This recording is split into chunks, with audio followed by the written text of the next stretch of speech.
Anong balita mga pare ko Si Jason Tatum ay nagbabanta sa buong team ng NBA dahil hindi niya pa talaga pinapakita ang kanyang best version. Yan ang pahayag ni Jason Tatum tungkol dito sa kanyang mga haters. Well, si Tatum ay naging parte dito ng All-NBA First Team. Ibig sabihin kasama siya sa top 5 best performing ng NBA player. Sa regular season matapos itong mag-average ng 26.9 points, 8.9 rebounds at 4.1 assists per game. Meron itong 47% shooting from the field. Medyo bumagsak ang kanyang performance kumpara sa 30.1 points, 8.8 rebounds at 5 assists per game. Yan ay noong 2022 at 2023 regular season. Sa kadahilanan na rin sa pagdagdag nila kay Jrue Holiday, pati na rin dito kay Kristaps Porzingis. Para na rin yan sa kanilang malupit na lineup. Wala namang problema dito sa regular performance ni Jason Tatum. Bakos up and down ang kanyang nilalaro pagpasok nila dito ng playoffs. Yan ang madalas na binabatikos na kanya ng mga NBA fans. Paliwanag nga dito ni Joel Embiid ay meron nga itong super team si Jason Tatum. Kung tumira ito ng 5 out of 20 ay siguradong blowout ang aabutin nila. Habang si Tatum naman at sa Celtics sa pwede pa rin naman dito na magwagi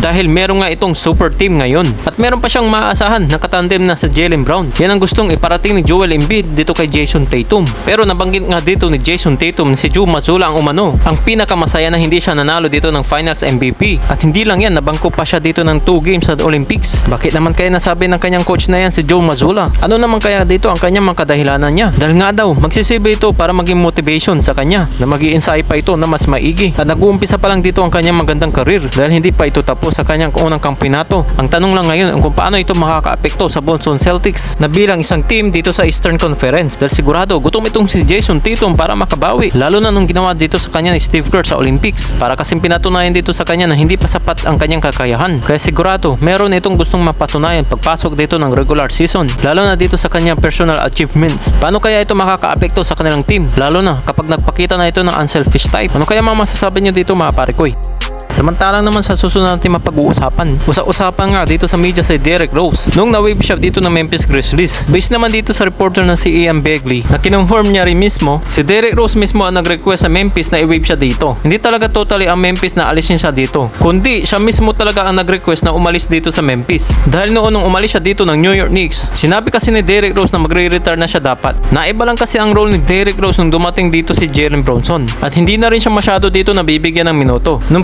pirma naman siya ng Memphis ay bumalik siya ulit dito. At dahil dyan ay injury kasi si Ja Morant. Ngayon dahil pabalik na si Ja Morant ay siguradong mababawasan ulit ang kanyang minuto. Kaya naman baka hindi na siya makapaglaro dito sa Memphis. Within this week malalaman ko anong magiging desisyon dito ni Derrick Rose. Kung maglalaro pa siya or magre-retire na. Kung sakaling magre-retire siya, ang na-expect dito ng mga fans na i-retire ang kanyang jersey sa Chicago Bulls. Dahil dito naman siya nakakuha ng pinakabatang MVP sa regular season. Pero kasi natutunugan dito sa Lakers na binabalak na nga alisin dito si D'Angelo Russell. Dahil nasa point guard position naman yun at hinihintay rin dito ni Derrick Rose na baka makapasok siya dito ng Lakers at baka mas mabibigyan pa dito ng mga minuto. Isa rin kasi ito sa mga tinitinan na plano dito ni Derrick Rose ang makapasok sa Los Angeles Lakers na bago siya mag-retire sa NBA. Ano kaya masasabi nyo dito mga pare ko Tara pag-usapan natin yan sa comment section sa baba.